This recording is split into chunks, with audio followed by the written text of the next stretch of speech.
Corona काल में जिस का बकाया है वो साफ किया जाएगा, खत्म किया जाएगा। जिस को कोरोना से सबसे ज़्यादा आर्थिक मार पड़ी उन परिवारों को 25,000 रुपये दिए जाएंगे ताकि वो एक बार फिर अपने पैरों पे खड़े हो सकें। हमने पहले भी ये बहुत बार घोषणा की है, फिर से दोहरा रहे हैं कि 20 लाख सरकारी रोजगार दिलवाएंगे। इसका पूरा खाका तैयार करके हमने भर्ती विधान में आपको कुछ दिनों पहले बताया था। उसमें से 12 लाख सरकारी पद खाली पड़े हैं जिन्हें भाजपा की सरकार ने 5 सालों से नहीं भरा। हम कह रहे हैं कि हम वो 12 लाख पद भी भरेंगे और उसके अतिरिक्त हम 8 लाख और पद भरेंगे, या और रोज़गार हम माफ़ करिए, पद भरेंगे नहीं, 8 लाख हम रोज़गार और पैदा करवाएंगे।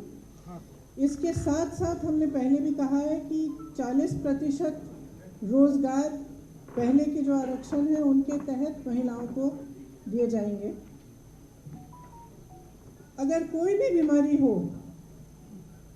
तो सरकार की तरफ से 10 लाख रुपए तक इलाज मुफ्त मिलेगा।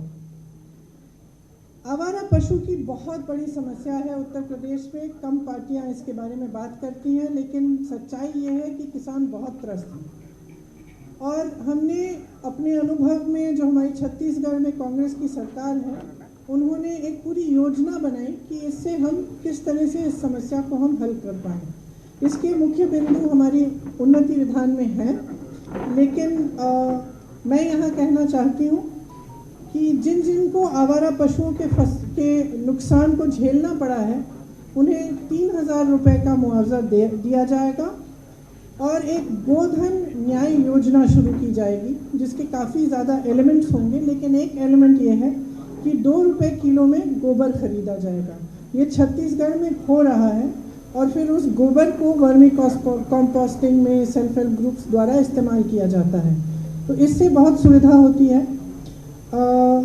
छोटे और मझोले उद्योगों के लिए देखिए, हम सब ने देखा है, आपने हाल ही में बागपत में एक छोटे व्यापारी की हालत देखी और हम सब ने वो बहुत ही दुखद घटना एक तो फेसबुक पे लाइव हुई और हमें पता चला कि उनकी पत्नी की मृत्यु भी हुई है। बहुत ही ज़्यादा दुखद ये घटना हुई, लेकिन ये हम पूरे प्रदेश भर में देख रहे हैं। चाहे मैं नोएडा में गई प्रचार करने के लिए, चाहे मैं बुंदेलखंड गई, चाहे झांसी में थी, चाहे यहाँ पे लखनऊ में हो, चाहे जहाँ भी मैं जा रही हूँ, ये देखने को मिल रहा है कि जो छोटे व्यापारी हैं और मझोले व्यापारी हैं वो एकदम इतने त्रस्त हैं और परेशान हैं क्योंकि उनके लिए एकदम कोई भी सपोर्ट, समर्थन सरकार की तरफ से नहीं आया है।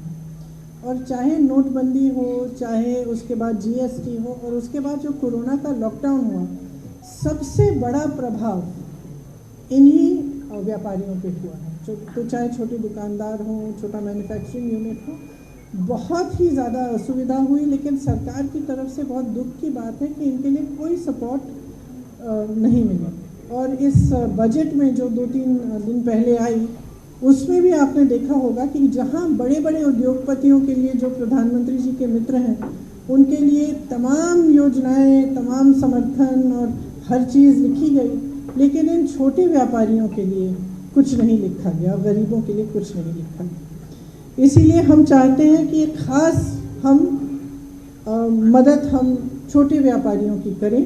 इसमें मुख्य बिंदु ये है कि जो पारंपरिक क्लस्टर्स होते थे, जैसे मुरादाबाद में पीतल का क्लस्टर, कानपुर में लेदर, इनको हम और मजबूत बनाएं। और इसमें नौजवानों को, अगर नौजवान अपना छोटा व्यापार शुरू करना चाहता है, अपना मैन्युफैक्चरिंग करना चाहता है, एक यूनिट खड़ा करना चाहता है, उसके लिए हमने भर्ती विधान में ऑलरेडी बोला था कि हम किस तरह की सुविधाएं देंगे। जैसे उनको लोन मिलेगा 1% ब्याज पे, और किस तरह से हम उन क्लस्टर्स को डेवलप करेंगे ताकि उन क्लस्टर्स में जितनी भी सुविधाएं हैं इंडस्ट्री के लिए वो मिले और पूरी तरह से इन छोटे व्यापारियों की मदद हो। श्रमिकों और कर्मचारियों के लिए हमने ये प्रपोजल दिया है कि आउटसोर्सिंग बंद की जाएगी। संविदा कर्मियों का नियुक्तिकरण नियमितीकरण कई चरणों में किया जाएगा। सफाई कर्मियों को नियमित किया जाएगा। तो ये हमारे इस उन्नति विधान में है कि हम आउटसोर्सिंग बंद करना चाहते हैं। हम चाहते हैं कि आस्ते आस्ते एक एक करके कुछ चरणों में जितने भी आउटसोर्स्ड हैं और अभी संविदा कर्मी हैं उनका नियमितीकरण हो। नियमितीकरण से उनका जो मानदेय है वो सम्मानजनक बन जाएगा और अन्य सुविधाएं अन्य सुविधाओं का लाभ ले पाएंगे। रसोइया का जो मानदेय है उसको हम 5,000 रुपये तक प्रतिमाह बढ़ाना चाहते हैं। जहाँ तक शहरी विकास की बात है, झुग्गी वासियों को भूमि अधिकार दिया जाएगा। झुग्गी वाली ज़मीन आपके नाम की जाएगी और मध्यम वर्ग को किफ़ायती आवास के लिए भूमि को और आर्थिक प्रोत्साहन मिलेगा। ग्रामीण विकास के लिए दो जो मुख्य बिंदु हैं, हालांकि इसमें शहरी विकास, ग्रामीण विकास, मिडिल क्लास के लिए और बहुत सारे बिंदु हैं, लेकिन मैं ज़्यादा समय अभी नहीं लेना चाहती। जो मुख्य बिंदु है ग्रामीण विकास में, ग्राम प्रधान का वेतन हम 6,000 रुपये प्रति माह तक बढ़ाना चाहते हैं और चौकीदारों का वेतन 5,000 रुपये प्रति माह तक। स्वास्थ्य सेवाओं के लिए जो बजट में पैसा एलोकेट किया जाता है वो काफ़ी कम है उत्तर प्रदेश में। हम इसको 5% बढ़ाना चाहते हैं। कोरोना के दौरान जान गंवाने वाले कोविड योद्धाओं को 50 लाख रुपए का मुआवजा मिलेगा। शिक्षा में स्कूल फीस में जो बेतहाशा बढ़ोतरी हो रही है उस पर नियंत्रण किया जाएगा। ब्लॉक स्तर पर इंटरनेट व अन्य सुविधाओं से युक्त सार्वजनिक पुस्तकालय बनाए जाएंगे। शिक्षकों के खाली कुल 2 लाख पदों को भरा जाएगा। एड हॉक शिक्षकों और शिक्षा मित्र को, ये प्लीज़ ध्यान से सुनिए, एड हॉक शिक्षकों और शिक्षा मित्रों का अनुभव व सेवा अनुसार नियमितीकरण किया जाएगा। ये एक बहुत बड़ा डिमांड था और शिक्षा मित्रों ने इसके लिए बहुत संघर्ष किया। मैं बहुत सारी महिलाओं से मिली, बहुत सारी शिक्षा मित्रों से मिली जो सालों से संघर्ष कर रहे हैं कि उनका मानदेय बढ़े, कि उनका नियमितीकरण किया जाए। तो हम उनको कहना चाहते हैं कि हमने आपकी आवाज़ सुनी और अगर हमारी सरकार बनेगी तो हम ये काम आपके लिए करके दिखाएंगे। संस्कृत और उर्दू शिक्षकों के खाली पद जो हैं वो भी भरे जाएंगे। सामाजिक न्याय के लिए अनुसूचित जाति के छात्रों व अनुसूचित जनजाति के छात्रों को केजी से पीजी तक मुफ्त शिक्षा मिलेगी। अति पिछड़ों और पिछड़ी जातियों के लिए आरक्षण का सब कोटा बनाया जाएगा। निषादों को नदियों से संसाधनों पर अधिकार मिलेगा।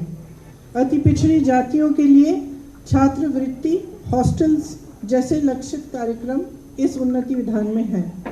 कारीगरों व बुनकरों के लिए विधान परिषद में एक आरक्षित सीट।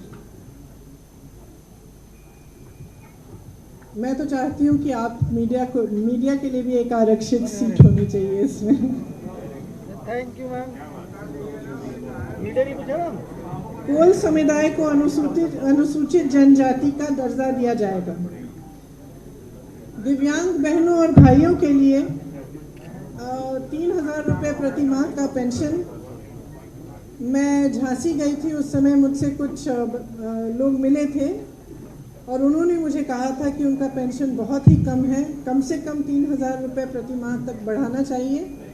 तो उनकी बात सुनते हुए मैंने सबसे बात की, चर्चा की और ये हमने तय किया कि ये बिल्कुल पॉसिबल है और हम इसको करेंगे। तो मैं आपको ख़ास बताना चाहती हूँ जो मुझसे मिले थे कि ये आपकी मांग हमने इस घोषणा पत्र में डाली है। महिला पुलिस कर्मियों को उनके गृह जनपद में पोस्टिंग की अनुमति। बहुत सारी महिला पुलिस कर्मियों से मैं इत्तेफाक से मिली हूँ। कुछ कई लोगों ने मुझे हिरासत में लिया, उस समय बातचीत करने का मौका मिला और पता चला कि किसी का घर नोएडा में है, पोस्टिंग सीतापुर में है। माँ अकेली नोएडा में है और उनको सीतापुर आना पड़ रहा है काम करने के लिए। तो मेरे ख्याल से ये एक बड़ा मुद्दा है उनके लिए और मेरी बहनें हैं, उनकी मदद के लिए हमने सोचा कि अच्छा रहेगा कि उनके घर के ही एरिया में उनकी पोस्टिंग हो। पूर्व सैनिकों के लिए एक विधान परिषद की सीट और सच्चाई को लिखने वाले और दिखाने वाले जो पत्रकार हैं, जिनके खिलाफ मुकदमे दायर किए गए हैं, उन सब मुकदमों को हम ख़त्म करेंगे। तो आपको स्वतंत्रता मिलेगी जो आज आपके पास है नहीं। तो ये मुख्य बिंदु है। मैं कहना चाहती हूँ और मैं बार बार इस बात को दोहराती हूँ कि